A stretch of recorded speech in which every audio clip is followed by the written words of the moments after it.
नमस्कार दोस्तों, मैं नीरज तिवारी पुनः उपस्थित हूं आपके पास सूचना का अधिकार अधिनियम 2005 के अगले चरण की ओर।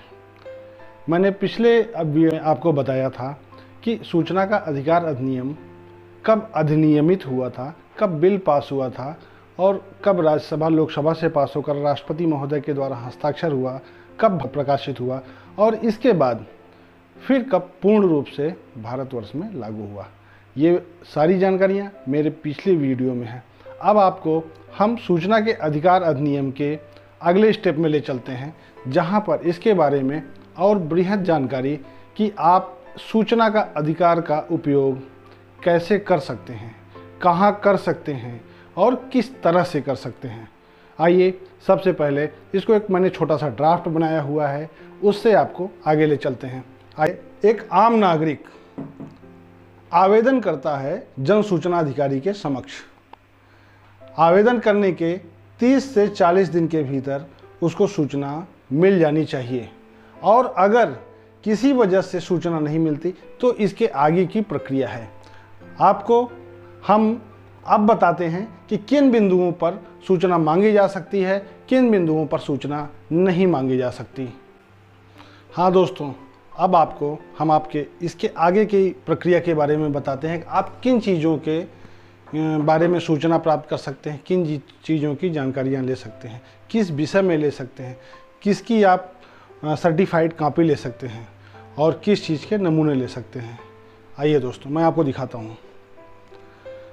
सरकार से कोई भी प्रश्न पूछने का, सूचना मांगने का अधिकार सूचना का अधिकार आपको देता है। किसी भी सरकारी दस्तावेज की प्रतियां लेने का अधिकार जो लोकहित से संबंधित हो। सरकारी दस्तावेजों के निरीक्षण करने की ताकत सूचना का अधिकार आपको देता है। कोई भी सरकारी कार्य निरीक्षण करने की ताकत देता है सूचना का अधिकार। इसके अतिरिक्त किसी भी सरकारी निर्माण कार्य की सामग्रियों के नमूने लेने की ताकत देता है।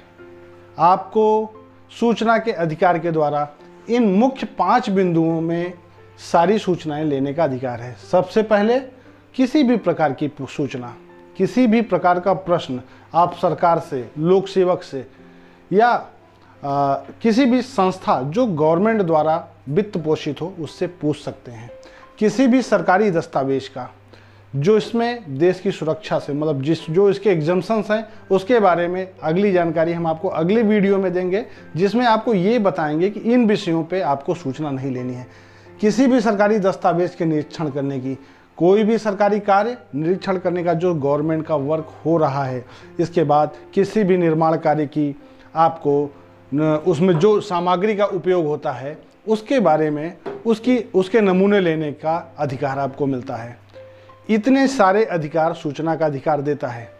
अब अगर कोई भी लोक सेवक या कोई भी जन सूचना अधिकारी अब आपको इन सूचनाओं को देने से इनकार करता है या नहीं देना चाहता या मना करता है, तो उसके बारे में आपको कौन सी प्रक्रिया को अपनाना है, आपको हम फिर से एक डायग्राम के माध्यम से समझाते हैं।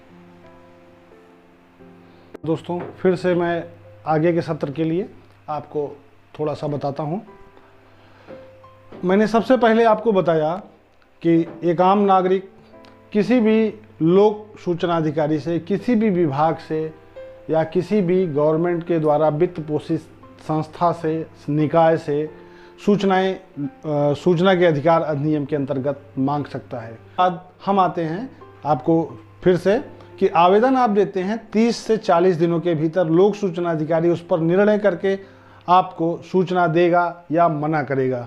फिर अगर किसी वजह से सूचना आपको नहीं मिलती या अधूरी मिलती है या आप उस सूचना से असंतुष्ट हैं, तो आप क्या करेंगे, लोक सूचना अधिकारी के द्वारा दी गई सूचना या नहीं दी गई सूचना में आप पुराने आवेदन पत्र या पुराने प्रार्थना पत्र की प्रति लगा करके आप प्रथम अपीली अधिकारी को एक अपील अपनी प्रस्तुत करेंगे, जिसके लिए आपको खुद आप अपने तरीके से एक प्रार्थना पत्र लिख सकते हैं और पुराने प्रार्थना पत्र की कॉपी, पुराने जो सूचना आप चाहते थे उसकी डिटेल आप उसमें मेंशन करते हुए उसका निर्णय आपको 30 से 45 दिन के अंदर आ जाना है। 30 से 45 दिन के अंदर प्रथम अपीलीय अधिकारी को सूचना देना आवश्यक है।